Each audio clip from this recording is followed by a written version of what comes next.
Hello, football fans, and welcome to this week's episode of View from the Sideline podcast. Is this the weekend where Liverpool are handed the Premier League title? Has Manchester City dropped points again with defeat at home in the Manchester derby? Leicester now seem their only serious rivals after leaving Villa Park with all 3 points. We'll look back at these matches as well as all the other action from the Premier League. We'll also review the weekend's matches in the EFL as West Brom and Leeds continue to lead the way in the Championship. And Chris will give us an update from Hewish Park as Yeovil take on Halifax in the National League. Pete will have his teaser, we have a record breaker in the predictions challenge, and Chris dusts off his stat book for the wonders of white. So here we go with episode 15 of View from the Sideline podcast.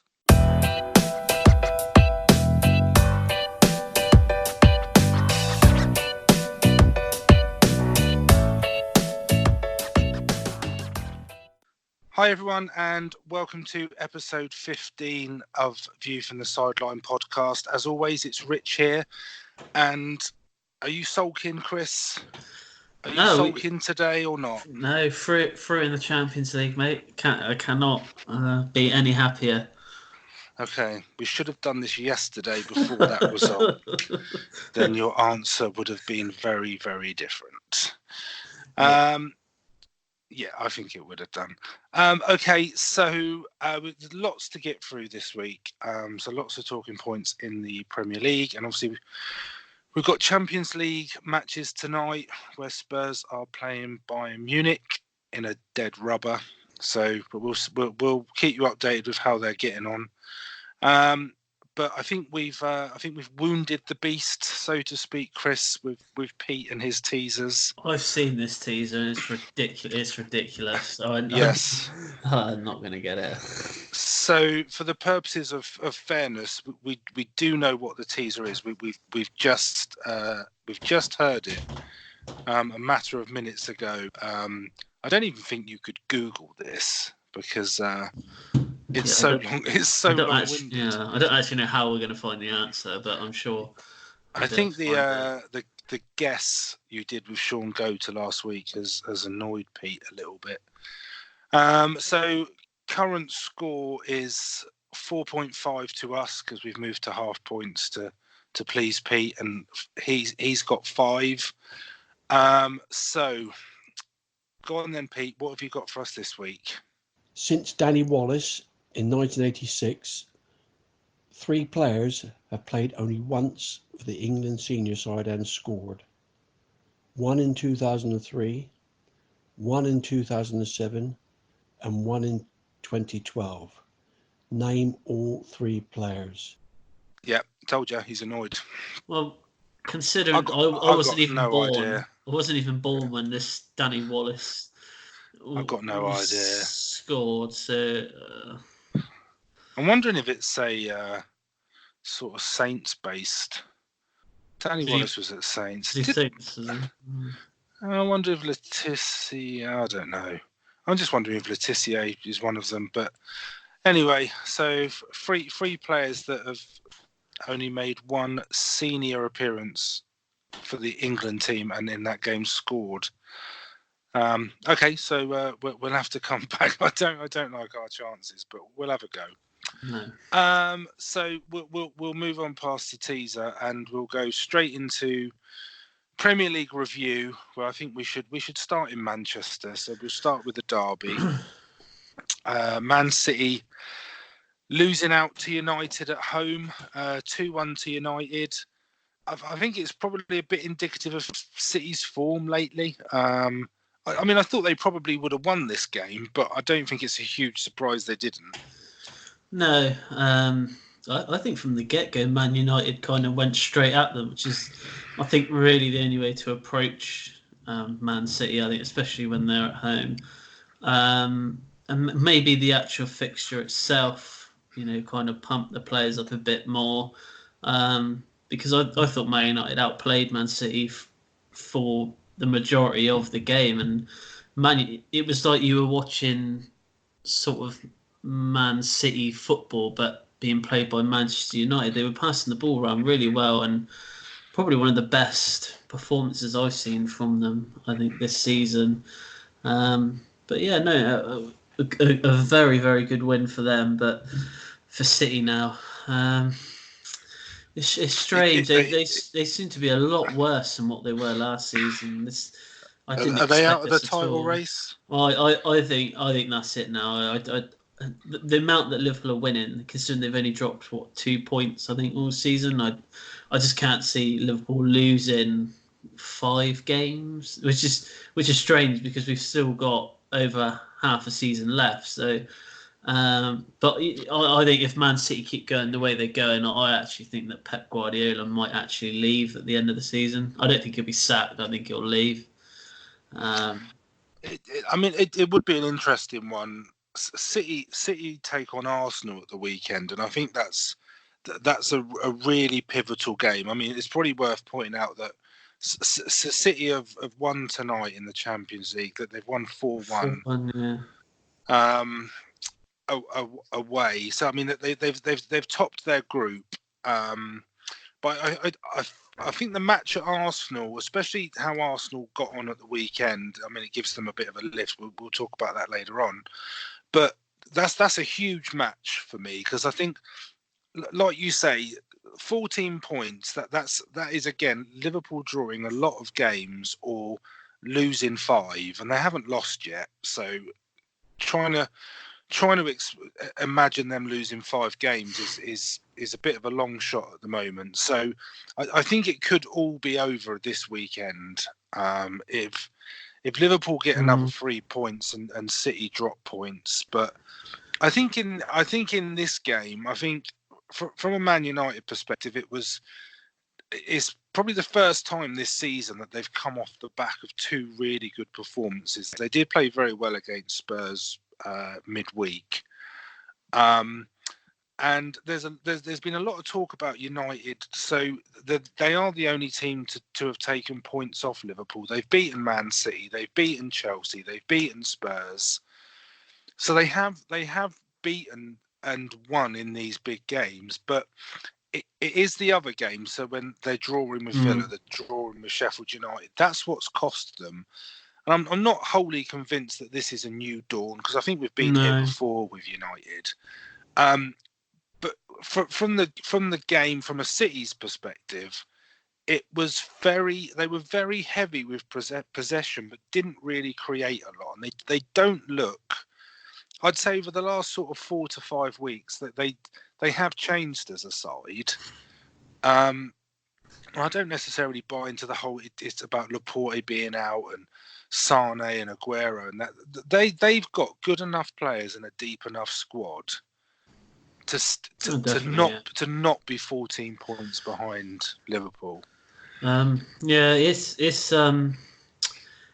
what did you think of the handball by Fred when the ball was crossed in and he kind of his arm he was on the I know he was on the floor. Yeah, I mean it's clearly hit his hand. I think I would probably agree with the decision that was given.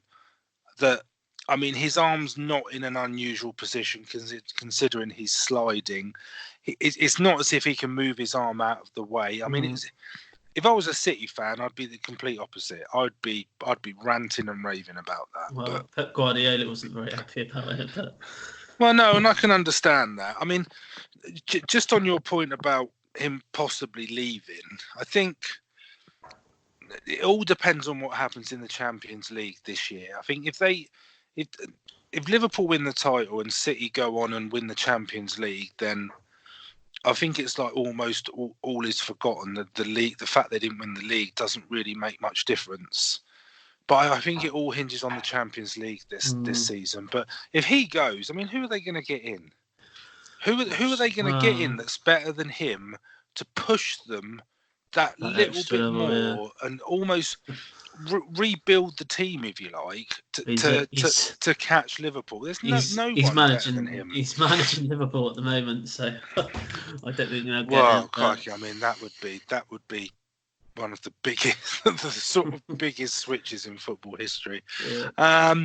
But yeah, United deserved it. I don't think we can argue about that. No. Talking about another team that thoroughly deserved their 3 points, Tottenham Burnley. So I was on the Isle of Wight at the weekend with my family, and I was talking to my dad about this, and every time I gave him a score update, he would always say, but they're going to lose. They're going to lose. When they were 4-0 up, they were going to lose 5-4. When they were 2-0 up, they were going to lose 3-2. He's got limited faith in Spurs. But, I mean, let's look at the game. I mean, so from a Spurs point of view, I thought that the clean sheet was a huge bonus. That's 9 points from a possible 12 now for Mourinho. It was a disappointing performance against United, but they were the better side. They did deserve to win. From the thing that I'm most pleased about from a Spurs point of view, apart from the clean sheet, is we actually look a real threat going forward. And I know Burnley aren't in the greatest run of form at the moment, but like I said last week, we're playing with the same squad, but we look dangerous. We look like we're going to score goals, which we didn't when Poch was there. I was very impressed, not going to lie. Pains me to say it, but I actually thought, the build up to all of your goals really was really good. And Son, for me, his solo goal from obviously his own half. Yeah, the defenders probably should do better, but probably one of the goals of the season so far. There's going to have to be a hell of a goal to beat that. Because you very, very rarely see that a player runs from just outside their own box into the opposition's box. I mean, if he'd missed that, that would have been a waste of time. A waste of time. Yeah. I do have a question for you. It's kind of a. I know who I would choose in this situation at this present time. But if you had to keep one and sell one of Son and Kane, who would you keep and who would you sell? I'd keep Kane. You'd keep Kane. Yeah, I would. Yeah, I mean, as good as Son is, and as a consistently high performer as he is, Harry Kane is probably, if not the best striker in Europe. And I know that Spurs have struggled this season, but you've only got to look at the stats. I know England don't always play the toughest opposition, etc., but you've still got to put the ball in the back of the net. Yeah, and I think he's already on 20 plus goals this season, in all competitions and international as well. I would never want to see Son go, but if I had to choose, I would choose Kane. Interesting. I just think he gives Spurs that he's a constant threat. Son is, like I say, as consistent a performer as he is. Harry Kane just carries that greater threat, but maybe he carries that greater threat because Son is supplying him. I don't know, but. From a Burnley point of view in the game, there's been a lot of Burnley fans who are getting pretty frustrated with Sean Dyche. I think the thing is they're coming off the back of 3 straight defeats, and they've only scored 1 goal in those 3 games. And I think they've conceded 11 or 12 as well in those 3 games. So I can kind of see where they're coming from, but I think Spurs just played that well that Burnley looked poor. I don't think Burnley are a poor side. No. Defensively, I think is probably where they may look at in January. I think, obviously, I said about Son's goal. I think they should have probably done a little bit better there, but I think they'll probably be in the market for another defender in January. Yeah. Spurs go away to Wolves on Sunday, which is going to be a big test. Tough game. I think, from my perspective, I think it will give us a really good idea of where Spurs are at the moment. They're in great form as well. So yeah, absolutely. So it'll give us a good indication of where they are under Mourinho. So, but I mean, you win 5-0 at home, you're never going to complain. Speaking of winning, Everton. Everton, no beating them at the moment, is there? Another fire, aren't they? Another struggling side who Chelsea dropped points against. It's good job we accumulated all those points at the start of the season. Absolutely. My first question to you, Chelsea's defence, is this their Achilles heel? Well, yes, that's what to say. It's the thing was last. I thought you were going to say. Last. I thought you were going to say pathetic. I thought you were going to Wow. say it's pathetic. Well, they were pathetic on Saturday. They were pathetic. All 3 goals, I think, could have been stopped in one way or another. But last night in the Champions League against Lille, Rudiger was back, and he made Zuma. It just made him and Zuma look a lot more solid than what Zuma has been with Tomori or Christensen. So with Rudiger coming back, hopefully it will assure. But obviously the ban's been lifted now, so I still think that they will probably sign a defender in January. I think, as most people have probably said already, I don't think they'll feel a need to be buying 5-6 players in January. I don't think they'll do that. I don't think they'll want to kind of break the squad up, as obviously they've been playing so well at the moment. So I think maybe one defender. The interesting thing is that there's a lot of talk in the press linking Chelsea to Zaha and Jadon Sancho, which surprises me, to be honest, because I think where they probably need to strengthen is at the back. I mean, whatever money they've got available to spend, if you're going to go out and spend upwards of 80 million, because let's be realistic, I expect either of those are going to cost around that, if not a little bit more. I mean, there's talk of a lot of figures being bandied around of like 100 million for Sancho. If you're going to go out and spend that sort of money, or you have that sort of money to spend in your Chelsea, surely you want to spend it probably where you need to strengthen more, which is at the back. Yeah, I don't know. I don't agree. I don't think that's problem. I think that's their problem.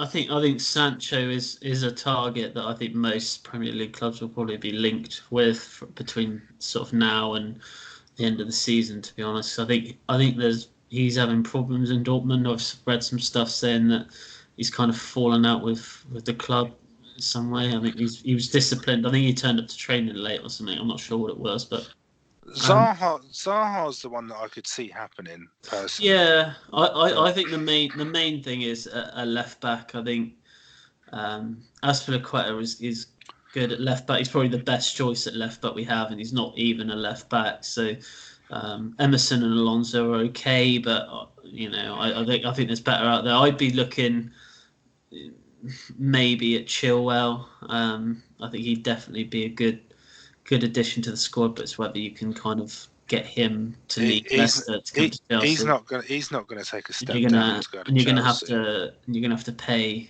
in an excess of probably 60-70 million for him as well, because obviously I think he's worth it, but I can't. Oh yeah, but the thing is, like, obviously with Man United paying 80-odd mil for Maguire, it's just pushed the price up of every English defender there is out there. So yeah.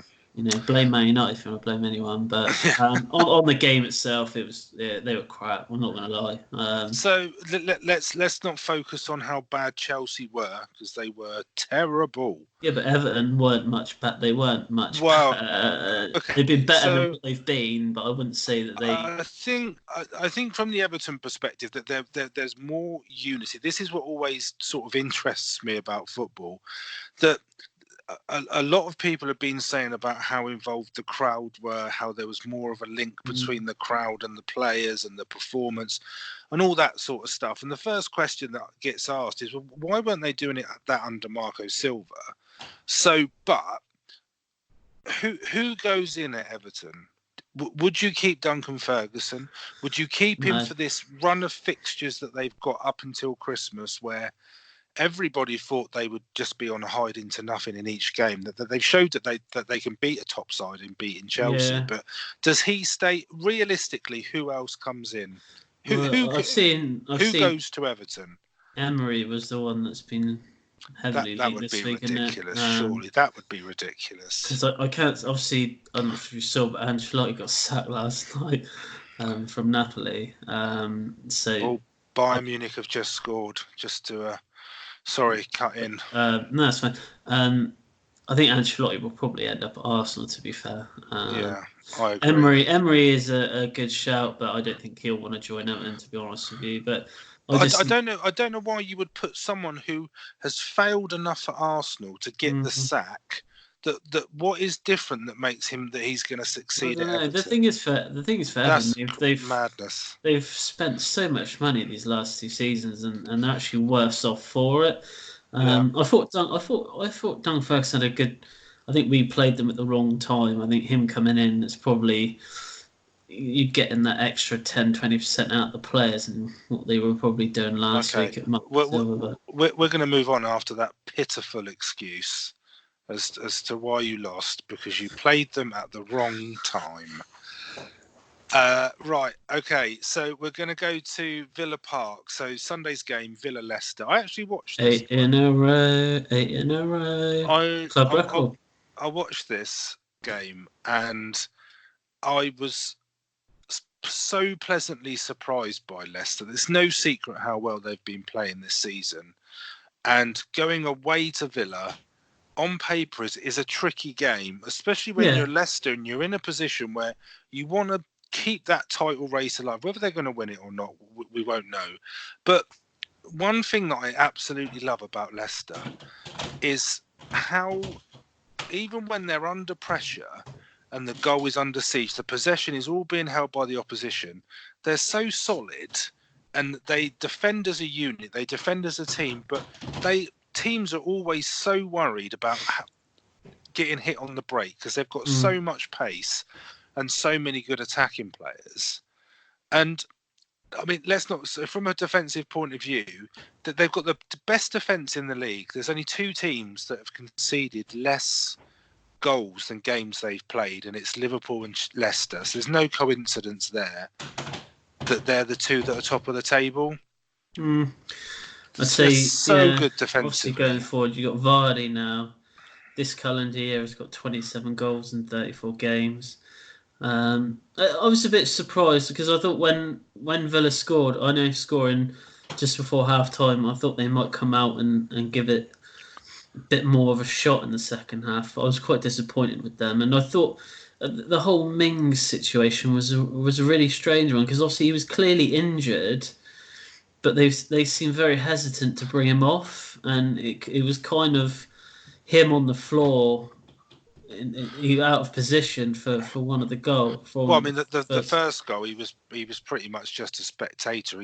So you could actually see him on the replay, sort of just saying to the other defenders, "I can't run." It was just very strange because it was probably 5 minutes before that the initial sort of injury occurred, and whether it was him saying he thought he could play on or whether they just were just testing to see if he could stay on, but kind of cost him a goal there. And I thought Villa were quite poor. I am slightly worried for them now. I think there's been quite a few games this season where I think they've had chances. But I think they had the chance in this game pretty much. I think it was Trezeguet in the first sort of couple of minutes. Yeah, I think when he hit the bar. Yeah. They hit the bar very early. I mean, I don't worry about Villa so much, and I think mainly because they've got goals in them. They do score goals, and I think that they're, without sounding contradictory because they lost at home, I think their home form is good enough and they will pick up points away that I think they'll be okay. They just need to keep Grealish. I think I think someone may put in a cheeky bid in for him in January. Maybe, Spurs. I'd love to see him at Spurs. They really do need to keep him. I think without him, I think they would be in trouble. Okay, so Leicester still very much in the title race, but the team at the top, Liverpool, so went to Bournemouth, won 3-0. For me, this is just same old with Liverpool. They are just winning. There's no drama, there's no fuss. They're just getting the job done.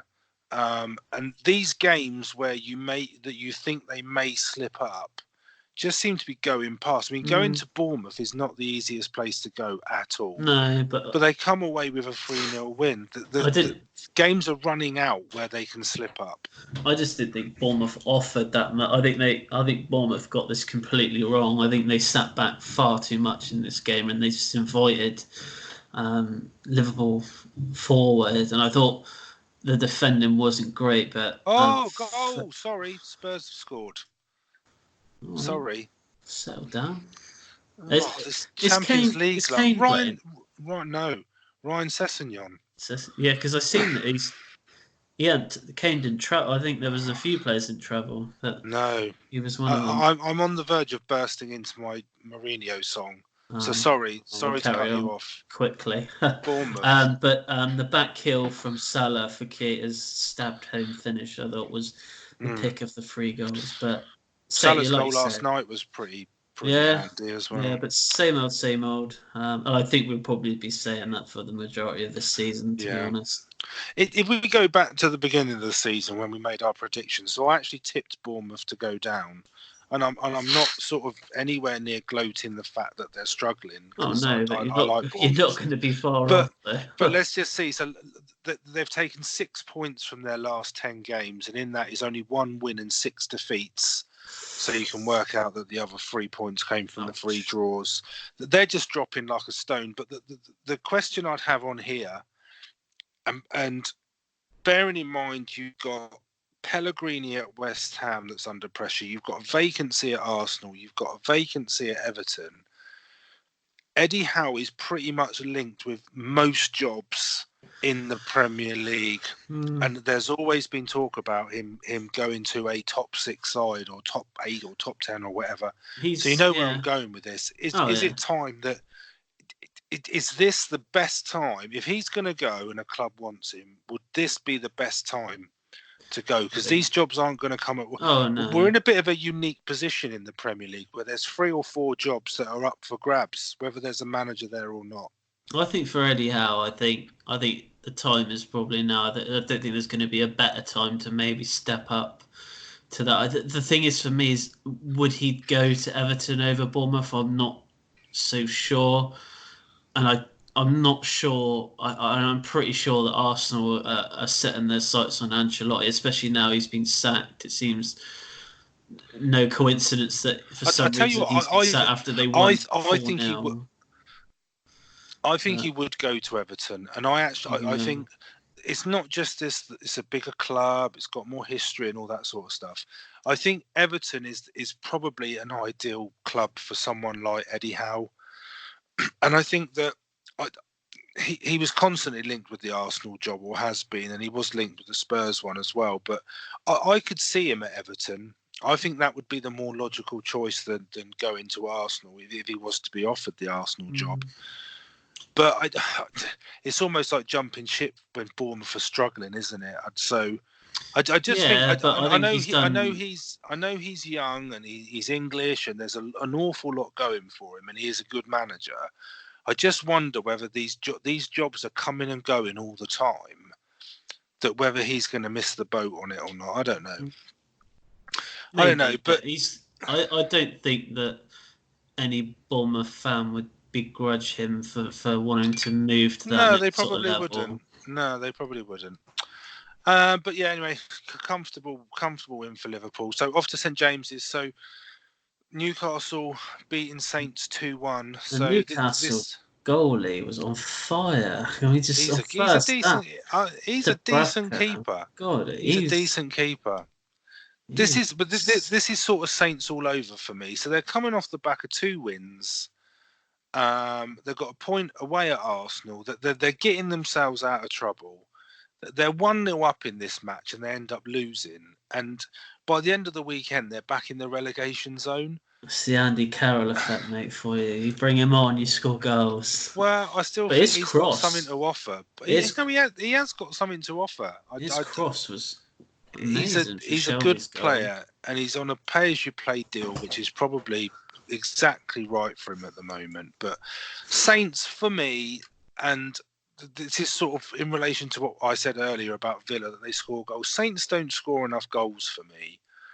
And I know Danny Ings is on a bit of a decent run of form this season. He's got quite a few goals, but that is it for me. You don't really see goals coming from anywhere else. And no, this is one of the questions to you on this one is around Steve Bruce and Newcastle. So Newcastle, they're in 11th place, and for the majority of the season, the early part of the season, he was getting a lot of sort of stick about he's not the right man for the job, etc., etc. Newcastle are in trouble. They're 7 points clear of the relegation zone, sitting comfortably in mid-table. Is he overperforming, Steve Bruce, or has he got this in his lock? I mean, I think he's an experienced Premier League manager. I think he's like clawed it back from obviously how they started. I think probably at the start of the season, the expectation was probably to finish anywhere between 8th and 12th, I would say. So I think he's managed to claw it back. So I would say he's probably meeting the expectation of what the club set out. But I'd say like in the last few games, I'd say the players have seemed more of a team than what they have done previously. That Saint Maximin, I think, has put in some good performances in the last couple of games as well. So he seems to have come on a bit, because I thought he was pretty poor. He's tricky and he's got pace. So he's got always pace. Yeah, he's got pace. But I actually thought it was a bit harsh that Saints lost this game. They did have enough. I thought that they had enough chances to actually get something from the game. I just think that But that's it for me. That they're not.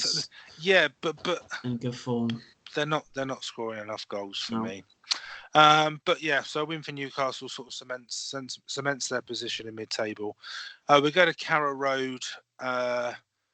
Norwich Sheffield United away. You ain't gonna beat them. No, exactly. So just quickly on this one, a Norwich down for you? Is that it? Yeah, I don't. They didn't really offer anything. Like it's like they beat Man City, and then this is that's going to be their highlight of the season. But I have to say that goal that Tete scored, that was a nice goal, and was a good goal. But Sheffield United, I thought, were a bit invisible first half. I didn't think they played great, but yeah, I think it was like normal service resumed second half. The thing that worries me for Norwich is, and I mean, you're absolutely right. Sheffield United, when they play away, they don't lose very often, if at all. But these are the games for me that Norwich should be pinpointing to taking something from.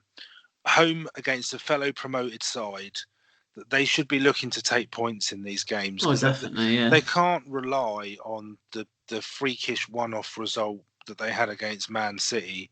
That's where their points are going to come from. They need to be taking points from these sort of matches, and if they're going to stay in the division. We saw the first overturned red card in this game of the season as well.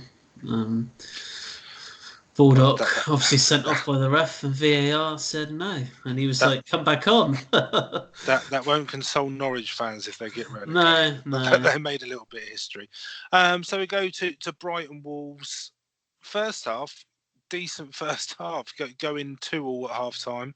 Second half was a bit of an anticlimax, really. It was like second half was end to end. It could have really gone either way. Well, I think before the match, so the Wolves they've lost one game in their last 16, which was in the Carabao Cup. I think that was to Villa. So Brighton, kind of like Newcastle, that they're sitting quite comfortably in mid-table, and I think this will be a point that they'll be pretty pleased with. It'll be one of those points where it just keeps them ticking over. It keeps them sort of in or around the mid-table position. And the way Wolves have been playing at the moment, that sort of, it's another reason for me why I think Brighton will be pretty happy with that point. Oh, definitely. I don't think either team defended that well, but then again, both teams were attacking quite nicely, I thought. But again, for Wolves, it's their attacking sort of. You got Jota, Jimenez, Adama Traore. They seem quite well balanced going forward, and I did quite like that in Wolves. Yeah, good side. So London Stadium, mate. I felt sure that West Ham were going to win this. I don't know why. Well, talk about a 9-10 minute period that can literally turn your season around. There was a lot of talk on this one that if Arsenal were to lose, that some people sort of would consider them being in a relegation battle. I'm not sure that would have been purely accurate. I mean, they would have been a lot closer to the bottom than they are to the top. They still weren't great first half. It was literally like 20-minute period in the second half where they actually looked like a decent side, but they still seem to have those bad habits, especially defending. They're always going to struggle at the back. I think that they are poor defensively.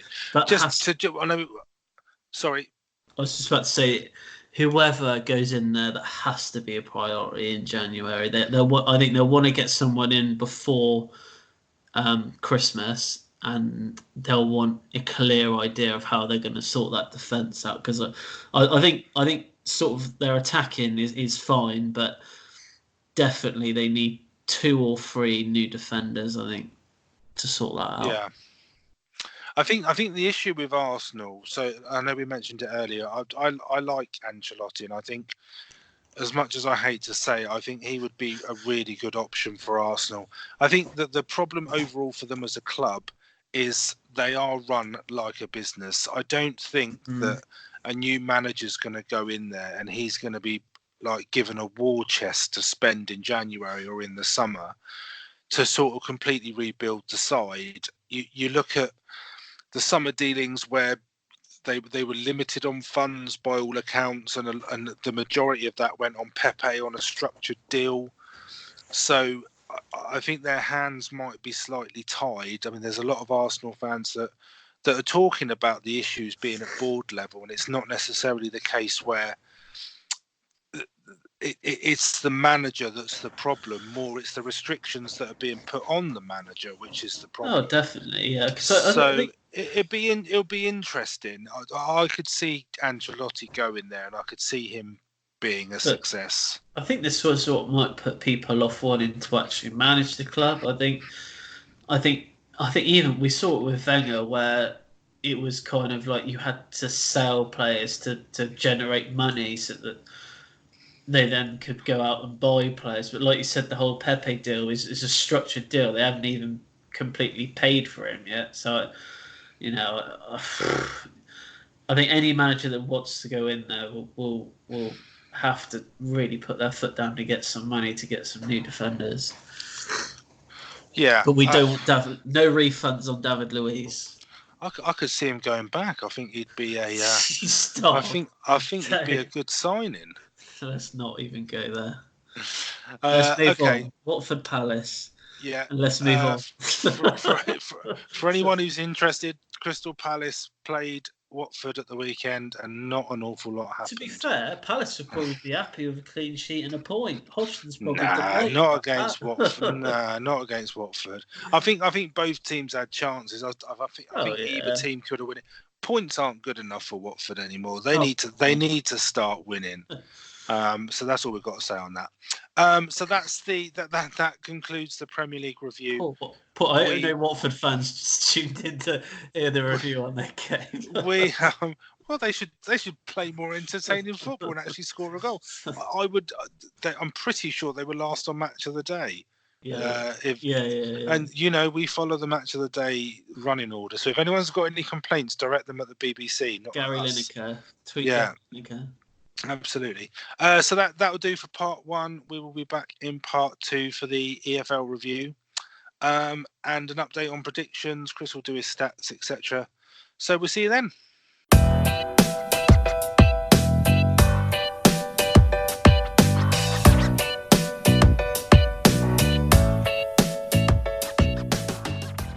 Hello and welcome back to View from the Sideline podcast, part 2 of this week's episode. So we're going to kick off with the EFL review. So in the Championship, at the top, both West Brom and Leeds won yet again to remain in the automatic promotion places. West Brom beat Swansea 5-1 and Leeds beat Huddersfield 2-0. The wins mean both sides have now won their last 6 games, and there's an 8-point gap now to Fulham, who are in third, and they lost 2-1 at home to Bristol City. I did watch the West Brom Swansea game. They looked impressive. West Brom, they look really good. They look really good going forward. And for Leeds, they need to maintain this, because last season, this is exactly what they did last season. They were winning games, and then they really dipped second half of the season. I would see those. I would see West Brom and Leeds being the ones to go up. Yeah, it'd be good. Yeah. So that win for Bristol City against Fulham moves them up to 4th, and they're now level on points with Fulham. Nottingham Forest, they dropped to 5th. They got a point in a 2-2 draw away at Millwall on Friday night. They were winning till late on. Millwall got a late equaliser. Sheffield Wednesday, they make up the playoff places after a 2-1 win at home to Brentford. Sheffield Wednesday are actually playing tonight. They're actually, they're 1-0 up away at Derby. So going good at the moment. At the bottom, Barnsley, they remain rooted to the foot of the table after their 4th defeat in their last 5. They lost 3-2 away at Cardiff. Stoke lost their 3rd match in a row, and they remain 4 points from safety after going down 2-1 away at Hull. And the final relegation place is occupied by Wigan, who have not won in 5 and lost away at the weekend to Luton. So into League One, Wycombe, they remain top despite not playing at the weekend. They're 4 points clear of second placed Ipswich, but they have played a game more. Ipswich took a point in a 1-1 draw away at Coventry, and that keeps them 4 points clear of Peterborough, who are in 3rd. They drew, taking a point away in a 2-2 draw at Portsmouth. Blackpool, they're up to 4th. They won 3-1 at home to Fleetwood. Bristol Rovers, they're 5th. They beat Southend 4-2, and the final playoff place belongs to Coventry, and that's after they got their point at home against Ipswich. So at the bottom, there's no real change. Bolton, they drew 2-2 at home to Wimbledon. They're now only 4 points behind Southend, who lost 4-2 away at Bristol Rovers. So only 2 points from their last 12 matches now, Southend. They were 2-0 up as well, weren't they, at the weekend? They've let in 57 goals in 20 games. 57s, that's more than 2 goals a game. So they're 11 points from safety. MK Dons, they make up the relegation places, but they did get their first point in 6 matches with a 1-1 draw away at Doncaster. As normal with my League One update, Bolton, they'd be on 16 points. If it wasn't for their points deduction, they'd be 3 points from safety. Now, if I'm Southend, I'm worried about how bad they are, knowing that Bolton would sort of be 12 points ahead, and they've basically played most of the season with kids. Anyway, so on to League Two, Chris. Okay, yeah, League Two. So there was one game called off in League Two. That's Macclesfield Crewe. Unfortunately, it seems that Macclesfield are in a spot of bother at the moment and could end up the same route. He's suing them. Yeah, because they owe him like I think it's like 850 grand they owe him. That's crazy money, isn't it? So how much was he on? Oh, he did save him from relegation. So. Oh yeah, and he was there for pretty much the whole season. But so if you're a Macclesfield fan, it isn't looking good for you at the moment. So I think it was more that their players refused to play rather than it was an sort of an EFL decision. So let's hope they get it sorted pretty quick. So leaders Swindon beat Grimsby 3-0 away, and second place Exeter beat Northampton by 3-2. Third place is Forest Green. However, they did fall to a 2-0 defeat to Scunthorpe. Cheltenham are in fourth. They beat Mansfield 3-0, and fifth are Crewe. Sixth place Bradford beat Newport by 1-0, while Northampton remain in seventh. So at the bottom, Morecambe is still propping the table up. They managed to get a 1-1 draw with Carlisle, but unfortunately for them, Stevenage also picked up a point with a 0-0 draw against Crawley. So both teams are still on 15 points. Moving on to the National League. So Yeovil, despite having a man sent off in the 9th minute, they still managed to beat Halifax by 2-0. Which is how bad are Halifax? Well, they're actually in the top 7. So I was very, very surprised. So they won, and they actually played their game in hand last night. They beat Chesterfield by 2-1 away, so they're actually up to second now. So just a few points behind Barrow. Promotion looming for Yeovil. Yeah, I know they have. I know last sort of 5-6 games they have had a couple of defeats in there, but they are actually beating the teams in and around them, which is helping. So it's a strange one, the National League. Only the top team get guaranteed place, and then the other 6 teams go through some really it's a funny playoff system, isn't it? Of playoff, yeah. So hopefully, want to win it, basically. Oh yeah, because God knows what can happen if not. So yeah, but good 2 wins for Yeovil. So yeah. Okay. So we'll go on to predictions quickly. We've had quite a few rounds. I know where you're going with this. So there's only one round that matters, mate. we'll look at last week. So Jack was our guest for the midweek. Oh no, for the weekend matches. Sorry. So he got a very respectable, and he's come out third in the table overall, 21 points. Chris did take the win with 23. And I'm not sure I took part. I'm not sure I took part that week because I got a measly 3 at the at least weekend. you had faith in Tottenham. Yeah. But here we go. The week before, and this hasn't gone out on social media, more through sulkiness than anything else, Chris annihilated our record, where he took a score of 41 points. Now, not only is that a record for this year, this is a record since we started this feature, where the magical and mythical barrier of 40 points was broken. Where I imagine you were sat there with sweaty palms during the Arsenal-Brighton game to make sure there wasn't an early goal. Yeah, but you had Arsenal to win that, so if that had gone as expected. But anyway, we're going to brush over that. I mean, that is. Let's be honest. I mean, that's my fanfare for you. Thank you. Because it's probably deserved for such a high-ranking score. But I mean, from an overall. We're past that now. From an overall perspective, so Adam is still at the top with 26 points. That humongous score, Chris, has pushed you safely into the top 10. There you go. So it's done your average the world of good. So we will move on from predictions. We will never discuss it again, but we will talk about the wonders of white, Chris. Right. Do you have your phone with your stats on? I'm ready. And also pictures of your wife's outfits for the theatre trip next week. Yeah. It's a long story. As long as your stats are on there, that's all we're worried about. So Arsenal came from a half-time losing position to win a Premier League away game for the first time since October 2011. And they beat Chelsea, didn't they? On that occasion. Right. Well, I wasn't going to mention 5-2 or 5-3. All right, next one. I wondered if you'd leave that bit out. Well, that's just all that needs to be said. I didn't need to go any further with it. Yeah, the stat is the stat, not who they actually be. Okay, fair enough. Danny Ings is the first Southampton player to score in 5 consecutive Premier League games since James Beattie in 2003. That's impressive. He has been in good form. Yeah.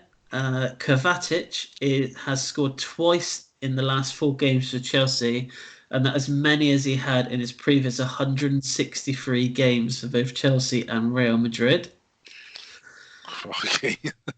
This next one's a bit of a mouthful, so just bear with it, okay? Liverpool will be top of the Premier League table at Christmas for the 5th time in the competition's history. However, each of the last 3 sides that failed to win the title after being top at Christmas have all been Liverpool. And that's in the 08-09 season, the 13-14 season, and the 18-19 season. Well, records are there to be broken, aren't they? Well, yeah. So I cannot see them there's messing it up this time. there's going to have to be an almighty collapse if they don't win it this season. I don't think they've Good ever been stats, this. though, Chris. Oh yeah, I don't think they've ever been this far in front in any of those seasons. No, so, I don't think so. Yeah, okay, so good stats. Again, you are the stat man. I even managed to squeeze a Chelsea one in there, even though they had actually lost. Yeah, you don't normally tend to put a Chelsea one in when they lose. But I thought Kovacic was probably the standout player, so I thought, I'll put that in there. Right. Okay, so oh god, so should we just end it now? Should we just admit defeat? I mean, I've got no idea. I still don't know who Danny Wallace is. There was brothers, weren't there? There was Danny Wallace, Rod Wallace, and Ray Wallace. Ray, Rod, and Danny. Yeah. Oh my god! Is this an education?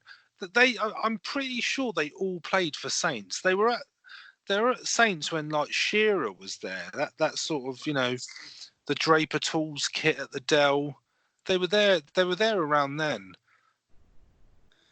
You don't know. You don't know what I'm talking about, do you? But I mean, it was in the mid '80s, mate. I mean, I was only 6, but yeah. So I'm going to be honest with you. I don't know. I don't know. Do we just? So they've played. They've played for England once and scored. The only player I can think of is Danny Wallace and Ricky Lambert. But Ricky Lambert played more than one game. No, he did play more than one game. Right. What about Ian Wright? He must have played more than one for England. Colton Palmer, Matt Letizia, Mark Robbins. Was he English? We could be here all day. I don't know, mate. I'm gonna have to. I think we're going to have to give this one to Danny Wallace in 1986, only 3 players have played only once for the England senior and scored. So, right, I ain't got a clue. I'll just go with Ricky Lambert. I've updated Pete's score already. All right. Well, so I'm on I've Who Ate. Him. Here's a little shout out for whoateallthepies.tv. I'm on your website right now looking at the answer. So the answer got it from there. So the answer is Stephen Corker. Oh my days! His debut goal against Sweden in 2012 was rather overshadowed by the efforts of Zlatan Ibrahimovic, who rather stole the show by scoring all 4 of his country's goals. That was show off. He used to play for Spurs, Corker, and then he went to QPR, I think. Played for Yeovil as well for a season. Everyone played for Yeovil, Chris. David Nugent. Oh my God! Steve McLaren chose him. I thought you were going to say Steve McLaren was the third one. Steve McLaren chose him in a 2008 qualifier against Andorra as a replacement for Darren Bent. And the last one is Francis Jeffers. Sven Goran Eriksson fielded 2 different teams either half. Jeffers came on. It was a game against Australia. Do you know what? It's weird. They actually lost in 3-1 Upton Park. Was that the one at Upton Park? Because strangely enough, I remember that David Nugent goal, and I remember that Franny Jeffers one. Well, it was also the Francis Jeffers debut goal for England was also debuted. Wayne Rooney and Jermaine Genius made their debuts on the same game. Well, there you go. Okay, that was unfair. No, never would have got that. So. Back to normal next week, please, Pete, because we didn't. If you've got a Christmas-related one, that would be nice. I mean, that's a good idea. As long as it's easy. Well, we need to build our confidence back up. Preferably, who was the last team to not be top at Christmas and not win the league? Because kind of Or on what date of December does Christmas Day fall? That would be a good question. Because we get that.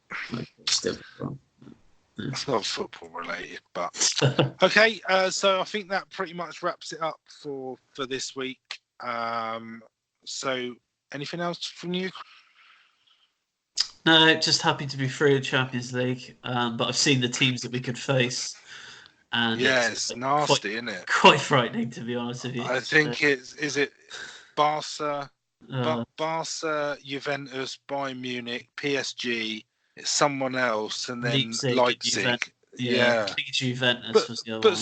Spurs must be in the same boat because they're 2-1 down now at half time. Spurs, they already had second place guaranteed. They couldn't win the group. So, we must be in the same position. So. You will be, yeah. Yeah. Fun. So we'll see. Okay, so thanks for listening, everyone, and we'll speak to you next week. See you next week.